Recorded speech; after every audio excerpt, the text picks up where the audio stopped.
मुसलमानों को अंदर से झंझोड़ दिया गया है, लेकिन संवैधानिक तरीक़ा से कॉन्स्टिट्यूशनल वे में हम जो एहतजाज कर सकते हैं। पीसफुल प्रोटेस्ट हमने आज यहाँ पर किया और हम चाहेंगे कि पूरे दुनिया के लोग मिलकर, सिर्फ मुसलमान नहीं, देखिए किताब जो कुरान जो किताब है ये मुसलमानों के लिए नहीं। वाकई में हिंदुस्तान एक इनकलाबी जगह है, खासकर मगरबी बंगाल। यहाँ पर इनकलाब सबसे पहले हिंदुस्तान की आज़ादी का इनकलाब अगर बिहार और बंगाल से ही शुरू हुआ था। ये इनकलाबी जगह है। यहाँ पर अंग्रेज़ों को जब भगाने का मामला आया तो सबसे पहले यहाँ के मुसलमानों ने, यहाँ के लोगों ने आवाज़ें उठाई थी। और जब जब मुसलमानों के ख़िलाफ़ कोई भी गलत तहरीक चलता है या कोई भी, चाहे वो नुपुर शर्मा हो, चाहे वसीम रिजवी हो, चाहे वो सिकंदर बख्श हो, ऐसे तमाम शख्सियत जो मलून शख्सियत है जिसके खिलाफ अगर पहली आवाज़ अगर कहीं से उठी है तो मगरबी बंगाल से और इसी पाक सर्कस इलाके से उठी है। यही वजह है कि ये लोग न घर के हैं न घाट के हैं। आज नुपुर शर्मा रूपोस हो चुकी है जो एक वक्त में पहले कद्दावर नेता हुआ करती थी। इस इंसान के खिलाफ इतना क्यों बोल रहा आदमी? तो जब उस नबी की ज़िंदगी पढ़ रहा है वो उससे प्यार करने लग रहा है और इस्लाम में दाखिल हो जा रहा है, तो कुरान की तरफ दावत दीजिए। और इसीलिए मैंने मन से कहा कि कुरान की तरफ दावत देने का सबसे बेहतरीन तरीका यह है कि अपनी ज़िंदगी को कुरान के हिसाब से जीना सीखिए, अपने ज़िंदगी को कुरान के हिसाब। जिन्होंने कहा था कि इस्लाम अपाइज है, अपाइज का धर्म है, और वो खुद भी पूरी तरह पैरालाइज हो चुकी है और आप पूरी तरह पैरालाइज होकर अपने बेड पर पड़ी है और दुनिया को टकटकी लगाए देख रही है। यही वजह है जिन लोगों ने इस्लाम के खिलाफ भला बुरा कहा था, आज उनको अल्लाह ताला ने इबरत के तौर पर पूरी दुनिया के अंदर में दिखाने का रास्ता किया। स्टूडेंट के मामला को लेकर के पहले तो कुरान जलाने वाला को सज़ा तो अल्लाह रब्बुल आलमीन देगा। जब तक आप लड़ाई किसी मुसलमान, किसी ग्रोह, किसी फ़िरका के ख़िलाफ़ कर रहे हैं तब तक तो चल जाएगा, लेकिन जब आप लड़ाई रब्बुल आलमीन के ख़िलाफ़ छेड़ देंगे तो वो अपना मामला समझ लेंगे। लेकिन जिस तरह कुरान जलाया गया, जिस कुरान पे हम लोग जिस कुरान के रास्ता पे हम लोग चलते हैं, जिस पर हमारा मुकम्मल ईमान है, तो हमारा दिल में तकलीफ़ तो होगा। और सबसे बड़ी बात है हम लोग हिंदुस्तान में रहते हैं जिसके संविधान ने हमें ये राइट दिया है कि हम एहतजाज कर सकते हैं। हम उस ज़मीन पर रहते हैं तो इस सरज़मीन से हम ज़रूर ये आवाज़ एहतजाज उठा सकते हैं। आज पाक सर्कस के इस चौराहे पे आज जो ये एहतजाज हुआ, मैं इसमें शामिल हुआ और हमारा दिल गमज़दा है। और मुझे यकीन है, मुझे पता है हिंदुस्तान के तमाम मुसलमानों का दिल जो है आज गमज़दा होगा। उसके आँखों के सामने उसकी ज़िंदगी को जलाया जाए, उसके आँखों के सामने उसके वक़ार, उसके डिग्निटी को वो जला दिया जाए, तो मुसलमानों को अंदर से झंझोड़ दिया गया है। लेकिन संवैधानिक तरीक़ा से कॉन्स्टिट्यूशनल वे में हम जो एहतजाज कर सकते हैं। पीसफुल प्रोटेस्ट हमने आज यहाँ पर किया और हम चाहेंगे कि पूरे दुनिया के लोग मिलकर, सिर्फ मुसलमान नहीं, देखिए किताब जो कुरान जो किताब है ये मुसलमानों के लिए नहीं, ये पूरी दुनिया के इंसानियत के लिए है। अगर आप एक बार जिन लोग कुरान जला रहे हैं, पता आपको यही सब हरकत की वजह से लोग कुरान पढ़ रहे हैं। आज नॉन मुस्लिम्स कुरान पढ़ रहे हैं, क्या बात है, कौन क्यों जलाया जा रहा है, इतना एहतजाज क्यों हो रहा है? और कुरान पढ़कर ईमान ला रहे हैं। आज पूरी दुनिया में जो भी हमारे नबी के खिलाफ गुस्ताखी कर रहा है तो लोग पढ़ रहे हैं, यार इस इंसान के खिलाफ इतना क्यों बोल रहा आदमी?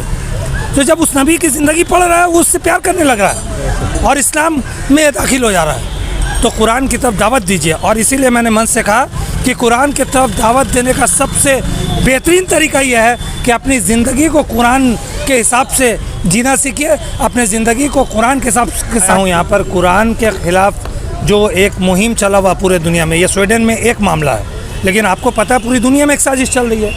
आज हम लोग उसके लिए बात करें, कौन मौलाना नहीं बोले या किसने नहीं उठाया, पर मुझे यकीन है जो अल्लाह से मोहब्बत करता है, जो कुरान से मोहब्बत करता है, जो मोमिन है, जो मुसलमान है, वो उससे ज़रूर तकलीफ़ होगा और एहतजाज करना चाहिए, ज़रूर करना चाहिए। हाँ, किसी को तकलीफ़ ना देते हुए, क्योंकि हमारे देश के लोग हमारे साथ हैं, मुझे पता है। उनको भी बुलाइए, वो आएंगे। आप पंडित को बुलाइए, ज़रूर आएंगे। आप पादरी को बुलाइए, ज़रूर आएंगे।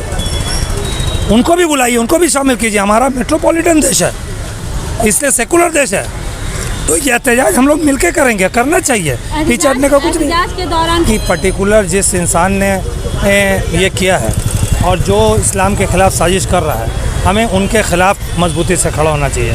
किसी देश में देखिए सब लोग रहते हैं, हिंदू मुसलमान जो भी, स्वीडन में भी मुस्लिम्स होंगे, उनका परचम जलाना इसका मतलब हो सकता है कि हमारे मुस्लिम भाइयों को भी हर्ट हो, आज अगर के दुनिया में मोदी के खिलाफ कोई आवाज़ उठता है, लंदन में, कनाडा में, कहीं पर उठ सकता है, ठीक है, लेकिन अगर वहाँ पर हमारे देश का झंडा जलाया जाएगा तो मुझे तकलीफ़ होगा। तो ये तो है। तो इस हिसाब से मुझे लगता है कि किसी के परचम को नहीं, बल्कि हमें जलाना है तो अपने अंदर के नफ़रत को जलाना होगा। जलाना है तो अपने अंदर में जो शैतान जाग रहा है, जो हमें अच्छा काम करने से रोक रहा है, उसे जलाना है।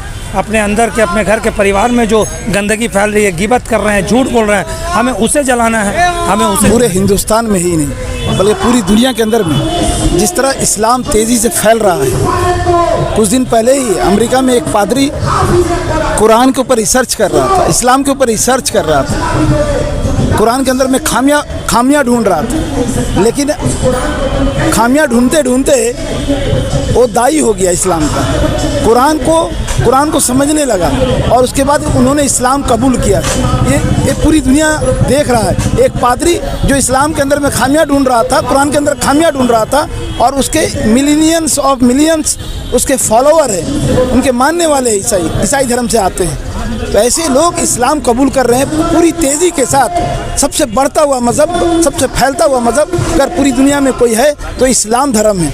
यही वजह है कि इस्लाम के ख़िलाफ़ साजिशें हो रही हैं। स्वीडन भी यूरोप का एक हिस्सा है और हमेशा होता है, कभी फ्रांस के अंदर में, कभी स्वीडन के अंदर में, कभी इटली के अंदर में, लेकिन इस्लाम बढ़ता हुआ मज़हब है और ये अमन और शांति का मज़हब है। लोग इसमें जब दाखिल होते हैं, इसके बारे में मालूमात करते हैं, तो इस्लाम को हिंदुस्तान में भी हर चौराहे पे, हिंदुस्तान के हर चौराहे पे, यहाँ पाक सर्कस के चौराहे पर भी आवाज़ फाउंडेशन ने जिस तरह से आवाज़ उठाई है, इसमें हम लोगों ने भी शामिल होकर फैज़ल भाई का हाथ को मजबूत किया है और ये जताने की कोशिश की है कि हिंदुस्तान में मुसलमान मुर्दा नहीं है।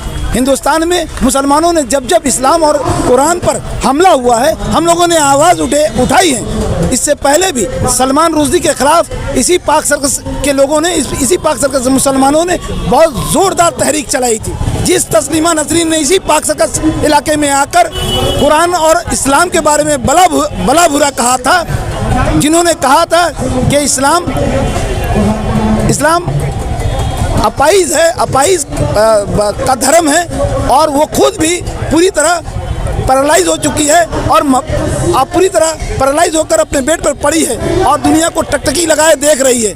यही वजह है जिन लोगों ने इस्लाम के खिलाफ भला बुरा कहा था, आज उनको अल्लाह ताला ने इबरत के तौर पर पूरी दुनिया के अंदर में दिखाने का रास्ता किया। स्वीडन के मामला को लेकर के पूरी देखिए, ये स्वीडन के अंदर में जो हुआ है, ये पूरी दुनिया में इसकी मजबत हो रही है। 57 मुल्क जो पूरी दुनिया के अंदर में मुस्लिम मुल्क पाए जाते हैं, उन्होंने भी मीटिंग करके इसकी मुखालफत की है और स्वीडन सरकार से आग्रह किया है कि आप तुरंत ऐसे शख्स के खिलाफ, ऐसे मलून शख्स के खिलाफ कार्रवाई करें। और यही वजह है कि उसको गिरफ्तार किया गया और जेल के सलाखों के अंदर में डाला गया। स्वीडन की सरकार उससे पहले तक कह रही थी कि हमारे मुल्क के अंदर में आज़ादी है, कोई भी इंसान कुछ भी कर सकता है, लेकिन किसी भी मजहबी किताब के ऊपर, मुकद्दस किताब के ऊपर में इस तरह की बेहुरमती करेगा तो मुसलमान कभी किसी भी कीमत पर बर्दाश्त नहीं करेगा। पूरी दुनिया का मुसलमान एक आवाज़ होकर ऐसे शख्स के खिलाफ सख्त वाकई में हिंदुस्तान एक इनकलाबी जगह है, खासकर मगरबी बंगाल।